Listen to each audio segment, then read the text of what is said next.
Bullock County Historical Society right here in downtown Statesboro, Georgia. Today's sponsor of our Tidbit is the College of Arts and Humanities at Georgia Southern, the Zach S. Henderson Library at Georgia Southern, and Walker Pharmacy and Boutique. Corporate sponsors are simply the best. Thank you. I have some wonderful postcards from Georgia Southern.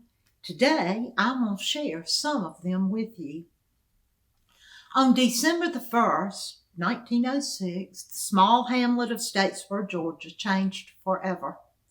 A group of 50 men, now called the Fabulous 50, traveled by train to Savannah to present the winning bid for a district agricultural and mechanical school.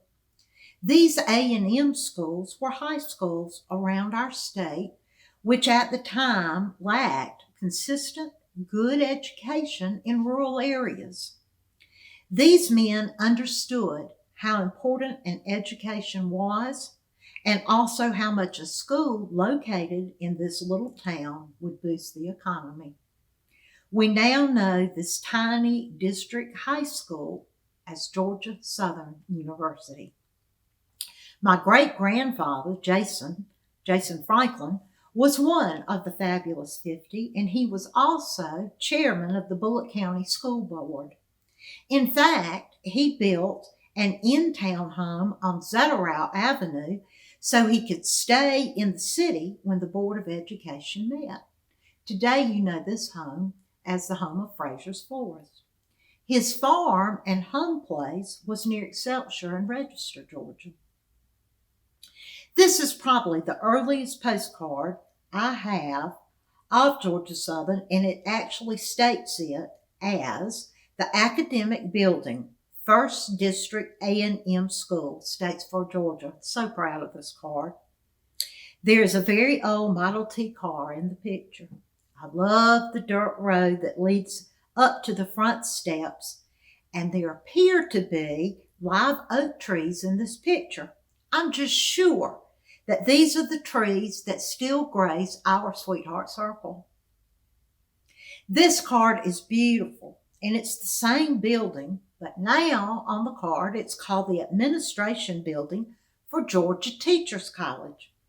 The pediment above the columns has now changed.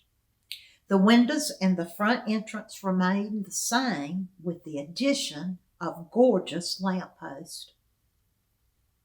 This is another very old card of the Georgia Normal School.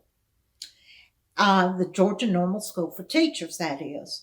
This change in name occurred in 1923. I love the aerial view, and this is the first card that shows a circle at the college. Notice the live oak trees are getting a little bit larger, and at this time, all the buildings are symmetrical. Love this card of East Hall, which states South Georgia Teachers College, Statesboro, Georgia. Many of the district A&M schools use the same architectural plans.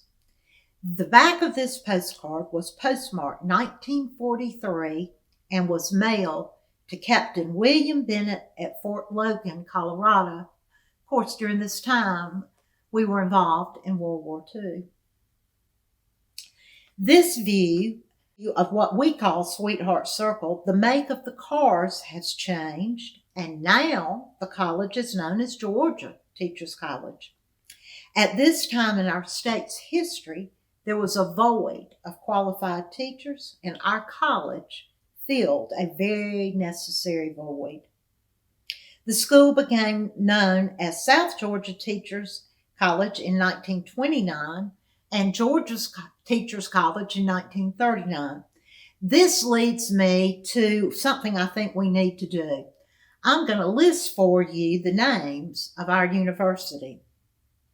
The name of the school on the edge of Statesboro, which once had an official address and post office of College Borough, began as follows. In 1906, it was called 1st District Agricultural and Mechanical School. It was really a district high school. 1923, Georgia Normal School. 1929, South Georgia Teachers College. And it was Teachers College, but it never had an apostrophe. 1939, Georgia Teachers College. 20 years later, 1959, Georgia Southern College. And then in 1990, we all remember when it became Georgia Southern University. This is a picture postcard of the Laboratory High School at Georgia Teachers College. Notice the brick chimney, which was used for heating. The message on this card is priceless, and it's from Rufus Brady to his mama. It says, "I'm at Collegeboro, just on the edge of Statesboro. But it won't be long until I'm at Georgia Tech, MIT, Princeton, or nobody knows where. Just got your letter, Mama." Here is the same shot with a flagpole, and it's in color. My favorite building at the university is the Rosenwald building. It was first used as the library. It was designed by local architect Walter Aldred, and it was built in 1937. Here is a postcard of the building from that time period. It was named for Julius Rosenwald, the Sears Roebuck and Company magnate who gave millions of dollars in support of minority and developing institutions. He was one of America's greatest philanthropists. Later, this building was used to house the museum at Georgia Southern University, which had one of its first directors, my friend and mentor, Dr. Dale Presley. In fact, he married me and Bill.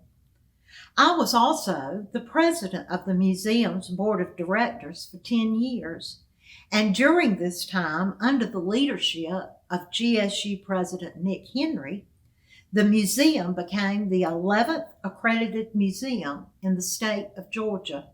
This was quite an accomplishment at that time, 30 years ago. I have enough GSU postcards for several more tidbits. Until 2021, stay safe, and I wish for you great health and lots of happiness and fun times. Bye.